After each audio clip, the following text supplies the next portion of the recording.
आगामी चुनाव को लेकर तारीखों का बज चुका है बिगुल। इलेक्शन कमीशन ऑफ इंडिया ने तारीखों का कर दिया बड़ा ऐलान। पीसीआई ने बता दिया पूरे देश में चुनाव 7 चरणों में होंगे, जो कि अलग अलग तारीखों को वोटिंग की जाएगी, लेकिन पूरे देश के परिणाम एक ही दिन 4 जून को घोषित किए जाएंगे। यदि हम बात करें मतदान कब से शुरू होने वाले हैं, यानी पहला चरण कब से शुरू होगा। पहले चरण की यदि हम बात करें तो 19 अप्रैल को पहले चरण की वोटिंग होगी, अर्थात मतदान किए जाएंगे। ये कहें 19 अप्रैल को अपना राजा चुनने की प्रक्रिया शुरू हो जाएगी। यदि हम दूसरे चरण की बात करें तो दूसरा चरण 26 अप्रैल को होगा, यानी कि 26 अप्रैल को वोटिंग की जाएगी। वहीं यदि हम बात करें तीसरे चरण की तो तीसरा चरण 7 मई को होगा, जबकि चौथा चरण 13 मई को किया जाएगा। यदि हम बात करें पांचवें चरण की तो पांचवा चरण 20 मई को वे छठा चरण 25 मई को किया जाएगा। सातवें चरण की बात करें तो सातवां चरण 1 जून को, लेकिन नतीजे 4 जून को ही घोषित किए जाएंगे। लेकिन तारीखों का ऐलान होते ही जनता ने कर दिया एक बड़ा ऐलान, बता दिया कौन होगा देश का आगामी नया प्रधानमंत्री और किसकी होगी सरकार। लोकसभा ओपिनियन पोल 2024 में आप सभी का हार्दिक स्वागत है। अभी अभी जनता के बीच से ताजा ओपिनियन पोल का सर्वे सामने निकल कर के आया है, जिसमें जनता ने कर दिया सभी नेताओं को हैरान। सभी नेता रह गए हक्के बक्के। जनता से पूछा गया कौन होगा देश का प्रधानमंत्री और किसकी होगी सरकार। अब देखना होगा कि क्या तीसरी बार प्रधानमंत्री बन पाएंगे नरेंद्र मोदी या प्रधानमंत्री बनेंगे राहुल गांधी। क्या अब की बार होगा अन्य दल का कोई नेता। इन सभी प्रश्नों का जवाब आपको इस वीडियो में मिल जाएगा। वीडियो के अंत तक जरूर बने रहें। और आज हम देखेंगे किस राज्य में किस पार्टी को कितनी सीटें मिलने का अनुमान है और कौन देश में अपनी सरकार बनाने जा रहा है। पूरे ओपिनियन पोल में जरूर बने रहें। चलिए शुरू करते हैं और देखते हैं सबसे पहला राज्य। जी हाँ, लेकिन उससे पहले मैं आपको जानकारी के लिए बता दूं, देश में कुल लोकसभा की 543 सीटें हैं और किसी भी पार्टी को पूर्ण बहुमत की सरकार बनाने के लिए 272 सीटें जीतने की आवश्यकता होती है। जिस पार्टी के पास 272 या उससे अधिक सीटें होंगी, वही पार्टी देश में अपनी सरकार बनाएगी। आप अपनी राय हमें संदेश के जरिए बता सकते हैं। आप अब की बार देश में किसकी सरकार देखना चाहते हैं, क्योंकि जनता की राय लोकतंत्र को मजबूत बनाने के लिए महत्वपूर्ण होती है। इसीलिए अपनी राय अवश्य दें। यदि चैनल पर नए हैं और चैनल सब्सक्राइब नहीं किया है तो चैनल को सब्सक्राइब अवश्य कर लें। हम आपके साथ हैं अलग अलग राज्यों और विदेशों के ओपिनियन पोल वे एग्जिट पोल को साझा करते रहेंगे। बने रहिए हमारे साथ। चलिए शुरू करते हैं और देखते हैं सबसे पहला राज्य। सबसे पहला राज्य आता है उत्तर प्रदेश। वैसे भी उत्तर प्रदेश को राज्यों को लोकसभा चुनाव का सबसे आधार राज्य माना जाता है। ऐसा इसलिए माना जाता है, उत्तर प्रदेश में लोकसभा की सर्वाधिक 80 सीटें हैं। 80 लोकसभा चुनावों में 80 सीट काफी ज्यादा मायने रखती हैं। यदि हम सीटों की बात करें, किसके खाते में कितनी सीट जाती दिख रही हैं, जिसमें बीजेपी के खाते में 47, जबकि इंडिया महागठबंधन के खाते में 33 लोकसभा सीट जाती दिख रही हैं। यहाँ पर बीजेपी को फायदा होता नजर आ रहा है, जबकि इंडिया महागठबंधन को यहां पर नुकसान का सामना करना पड़ सकता है। इसी के साथ यदि हम बात करें बिहार राज्य की, बिहार राज्य में लोकसभा की कुल 40 सीटें हैं। यहां पर बीजेपी के खाते में 18, जबकि इंडिया महागठबंधन के खाते में 20 लोकसभा सीट जाती दिख रही हैं। और यदि हम बात करें अन्य दलों की, तो अन्य दलों के खाते में भी 2 लोकसभा सीट जाती दिख रही हैं। यहाँ पर इंडिया महागठबंधन को 2 सीटों से फायदा होता नजर आ रहा है, जबकि एनडीए अर्थात बीजेपी को नुकसान का सामना करना पड़ सकता है। चलिए इसी के साथ यदि हम बात करें हरियाणा राज्य की, हरियाणा राज्य में लोकसभा की कुल 10 सीटें हैं।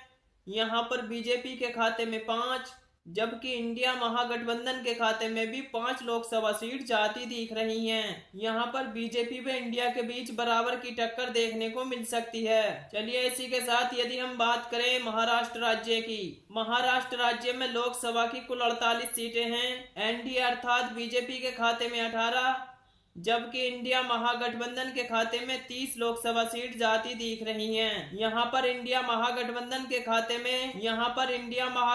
को काफी फायदा होता नजर आ रहा है, जबकि बीजेपी को थोड़े से नुकसान का सामना करना पड़ सकता है। चलिए इसी के साथ यदि हम बात करें छत्तीसगढ़ की, छत्तीसगढ़ में लोकसभा की कुल 11 सीटें हैं। यहाँ पर बीजेपी के खाते में 5, जबकि इंडिया महागठबंधन के खाते में 6 लोकसभा सीट जाती दिख रही हैं। यहाँ पर बीजेपी को 1 सीट से नुकसान का सामना करना पड़ सकता है, जबकि इंडिया महागठबंधन को 1 सीट से फायदा होता नजर आ रहा है। इसी के साथ यदि हम बात करें तमिलनाडु राज्य की, तमिलनाडु राज्य में लोकसभा की कुल 39 सीटें हैं। यहाँ पर बीजेपी के खाते में 14, जबकि इंडिया महागठबंधन के खाते में 25 लोकसभा सीट जाती दिख रही हैं। यहाँ पर इंडिया महागठबंधन को काफी फायदा होता नजर आ रहा है, जबकि एनडीए अर्थात बीजेपी को यहाँ पर नुकसान का सामना करना पड़ सकता है। इसी के साथ यदि हम बात करें पंजाब राज्य की, पंजाब राज्य में लोकसभा की कुल 13 सीटें हैं। यहाँ पर बीजेपी के खाते में 1, जबकि इंडिया महागठबंधन के खाते में 6 लोकसभा सीट जाती दिख रही हैं। यदि हम बात करें अन्य दलों की, तो अन्य दलों के खाते में भी 6 लोकसभा सीट जाती दिख रही हैं। पंजाब राज्य में इंडिया महागठबंधन व अन्य दल दोनों ही बराबर की टक्कर बनाए हुए चल रहे हैं, जबकि बीजेपी को यहाँ काफी नुकसान का सामना करना पड़ सकता है। इसी के साथ यदि हम बात करें मध्य प्रदेश राज्य की, मध्य प्रदेश राज्य में लोकसभा की कुल 29 सीटें हैं। यहाँ पर बीजेपी के खाते में 16, जबकि इंडिया महागठबंधन के खाते में 13 लोकसभा सीट जाती दिख रही हैं। यहाँ पर बीजेपी को फायदा होता नजर आ रहा है, जबकि इंडिया महागठबंधन को नुकसान का सामना करना पड़ सकता है। चलिए इसी के साथ यदि हम बात करें गोवा राज्य की, गोवा राज्य में लोकसभा की कुल 2 सीटें हैं। यहाँ पर बीजेपी व इंडिया के बीच बराबर की टक्कर देखने को मिल सकती है। गोवा राज्य की 2 लोकसभा सीटों में से बीजेपी के खाते में 1, जबकि इंडिया महागठबंधन के खाते में भी 1 लोकसभा सीट जाती दिख रही है। चलिए इसी के साथ यदि हम बात करें तेलंगाना राज्य की, तेलंगाना राज्य में लोकसभा की कुल 17 सीटें हैं, जिसमें बीजेपी के खाते में 5, जबकि इंडिया महागठबंधन के खाते में 12 लोकसभा सीट जाती दिख रही हैं। यहाँ पर बीजेपी को नुकसान का सामना करना पड़ सकता है, जबकि तेलंगाना की 17 लोकसभा सीटों में से इंडिया महागठबंधन के खाते में 12 लोकसभा सीट जाती दिख रही हैं। तेलंगाना में इंडिया महागठबंधन को फायदा होता नजर आ रहा है। इसी के साथ यदि हम बात करें गुजरात राज्य की, गुजरात राज्य में लोकसभा की कुल 26 सीटें हैं।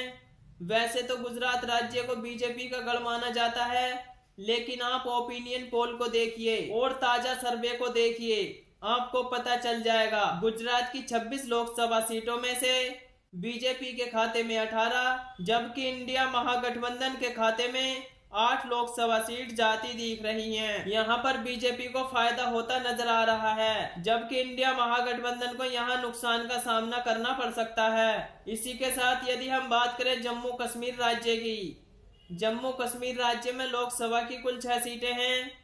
यहाँ पर बीजेपी व इंडिया के बीच बराबर की टक्कर देखने को मिल सकती है। जम्मू कश्मीर की 6 लोकसभा सीटों में से बीजेपी के खाते में 3, जबकि इंडिया महागठबंधन के खाते में भी 3 लोकसभा सीट जाती दिख रही हैं। इसी के साथ यदि हम बात करें असम राज्य की, असम राज्य में लोकसभा की कुल 14 सीटें हैं। यहाँ पर बीजेपी के खाते में 8, जबकि इंडिया महागठबंधन के खाते में 6 लोकसभा सीट जाती दिख रही हैं। यहाँ पर बीजेपी को 2 सीटों से फायदा होता नजर आ रहा है, जबकि इंडिया महागठबंधन को यहाँ पर 2 सीटों से नुकसान का सामना करना पड़ सकता है। इसी के साथ यदि हम बात करें राजस्थान राज्य की, राजस्थान राज्य में लोकसभा की कुल 25 सीटें हैं, जिसमें बीजेपी के खाते में 16, जबकि इंडिया महागठबंधन के खाते में 9 लोकसभा सीट जाती दिख रही हैं। यहाँ पर बीजेपी को फायदा होता नजर आ रहा है, जबकि इंडिया महागठबंधन को यहाँ पर नुकसान का सामना करना पड़ सकता है। इसी के साथ यदि हम बात करें अरुणाचल प्रदेश की, अरुणाचल प्रदेश में लोकसभा की कुल 2 सीटें हैं।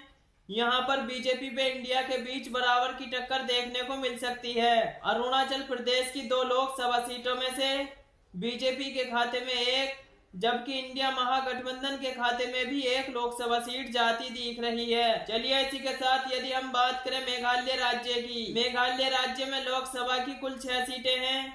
यहाँ पर बीजेपी के खाते में 3, जबकि इंडिया महागठबंधन के खाते में भी 3 लोकसभा सीट जाती दिख रही हैं। यहाँ पर भी बीजेपी व इंडिया के बीच बराबर की टक्कर देखने को मिल सकती है। इसी के साथ यदि हम बात करें झारखंड राज्य की, झारखंड राज्य में लोकसभा की कुल 14 सीटें हैं।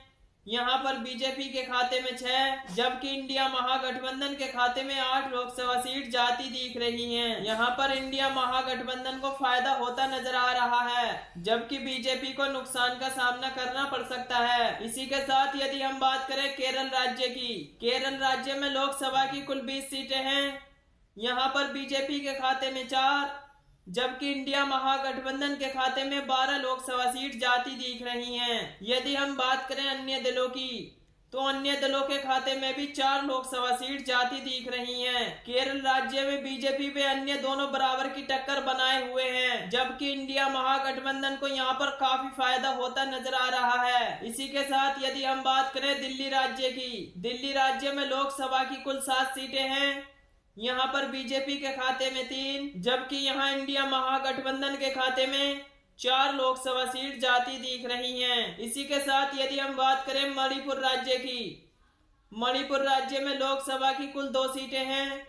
मणिपुर राज्य की 2 लोकसभा सीट इंडिया महागठबंधन के खाते में जाती दिख रही हैं। यहाँ पर बीजेपी का खाता खुलने की कोई संभावना नहीं है। मणिपुर राज्य से बीजेपी का सोपड़ा साफ होता हुआ नजर आ रहा है। इस प्रकार हमने 543 सीटों का सर्वे विस्तार से जाना, जिसमें से देखा गया एनडीए अर्थात बीजेपी के खाते में 227। वही बात करें हम इंडिया महागठबंधन की, तो इंडिया महागठबंधन के खाते में 280 लोकसभा सीट जाती दिख रही हैं। जबकि हम बात करें अन्य दलों की, तो अन्य दलों के खाते में 36 लोकसभा सीट जाती दिख रही हैं। इस ओपिनियन पोल के आधार पर हम कह सकते हैं इंडिया महागठबंधन अपनी सरकार बनाने जा रही है। मैंने आपको वीडियो के शुरू में ही बता दिया था कि किसी भी पार्टी को पूर्ण बहुमत की सरकार बनाने के लिए 272 सीटें जीतने की आवश्यकता होती है। जिस पार्टी के पास 272 या उससे अधिक सीटें होंगी, वही पार्टी केंद्र में अपनी सरकार बनाएगी। इस ओपिनियन पोल में आपने देखा इंडिया महागठबंधन के खाते में 280 लोकसभा सीट जाती दिख रही हैं। इस ओपिनियन पोल के आधार पर इंडिया महागठबंधन अपनी सरकार बनाने जा रहा है। और साथियों, आपको क्या लगता है, आप अब की बार जिस पार्टी को सरकार बनते देखना चाहते हैं, कमेंट करके जरूर बताएं, क्योंकि जनता की राय लोकतंत्र को मजबूत बनाने के लिए महत्वपूर्ण होती है। इसीलिए अपनी राय अवश्य दें। वीडियो को लाइक, चैनल को सब्सक्राइब अवश्य कर लें। धन्यवाद।